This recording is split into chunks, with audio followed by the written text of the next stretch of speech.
Hello and welcome to Marxism Abridged, where we try to make orthodox Marxism easier to understand. Time is, according to Engels in his book Antiduring, a perception that can be measured not through change, but through happenings. This does not mean, however, that time stops when no event happens. In fact, it means the opposite, as a non-event still happens, even if there is a lack of anything perceivably happening. Nothing happening is still just as important to historical progress as an event happening, as time is made up of both events and non-events. Perhaps another example is needed. Lenin is often erroneously quoted as saying, "There are decades where nothing happens, and there are weeks where decades happen." This is not to say that nothing is happening in these so-called decades of nothingness. It is in these so-called decades where history is made, or more accurately, where history is primed. But why does this matter? Surely there are more important things than philosophical quandaries about time, no? The progression of time, and to a more pertinent extent, history, is rife with events happening, as well as events verging on absolutely no change whatsoever. This is where the importance lies, in both the event and the non-event. We are in a time of extreme happenings, all beginning and ending in the blink of an eye. The issue is that each happening event is followed by an even more extreme non-event, the lack of organization, and the lack of class progression. This brings us to the assassination of Charlie Kirk, a known reactionary, famous for his university tours where he debated, then edited out of context of said debate, a fine example of reactionary lies, the unprepared youth. Some of these interlocutors had good points, but many floundered, as liberals tend to do when either revolutionary or reactionary ideas are put forward by their interlocutors. But I digress. The assassination was that of pure adventurism, where one of the youth shot Charlie for dead and fled the scene. This does no good for the communist, as it only allows the reactionary elements of a country to unite behind a martyr. A mass shooting here, a political assassination there, adventurism is all around us. That is to say, the reactionary class, the bourgeoisie, is becoming restless. Not only are we seeing useless violence around the United States, but we are seeing it hasten at an alarming rate. The American state, that is, the idea of the American state, is crumbling before our eyes. And the only thing left to witness is the naked platitudes of liberalism, bare to the world, powerless to stop any of this destruction. Perhaps it would be helpful to the cause, some may yell, but this is still far from the truth.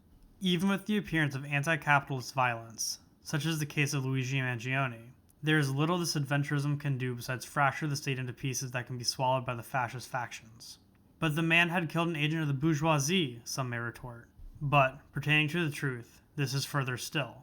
The wanton killing of one man does not do anything productive to the real movement to abolish the current state of things. No, in fact it only makes the situation more dire. One must remember that there is no united left or strong communist fraction in the United States. The lack thereof speaks to decades of suppression, but that is besides the point.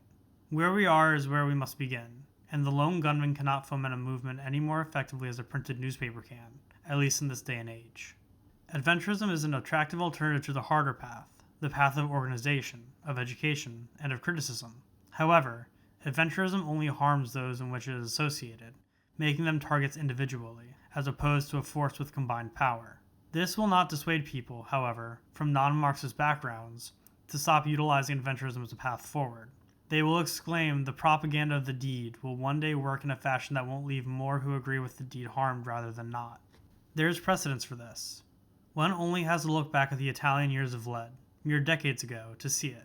With the Brigate Rossa committing terroristic attacks against the Italian state, there was a very real unification amongst the reactionary elements.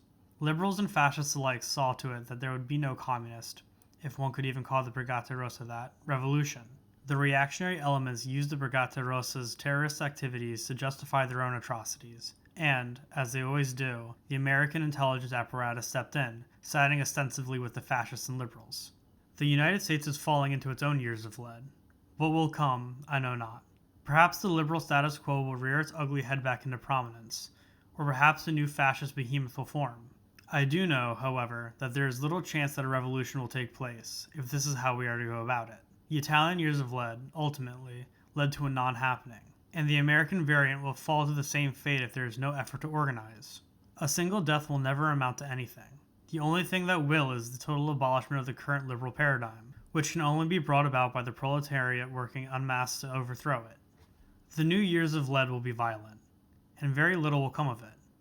The proletarian masses are not predisposed to rally behind the adventurists and lone gunmen of these times.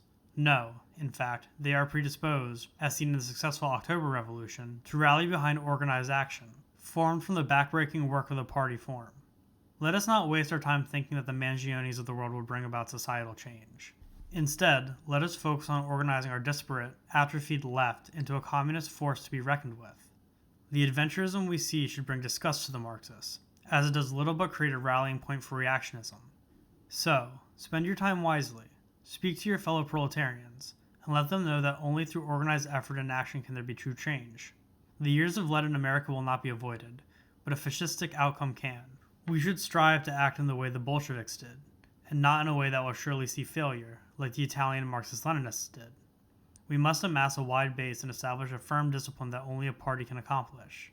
Let us work towards a common goal, one of socialism.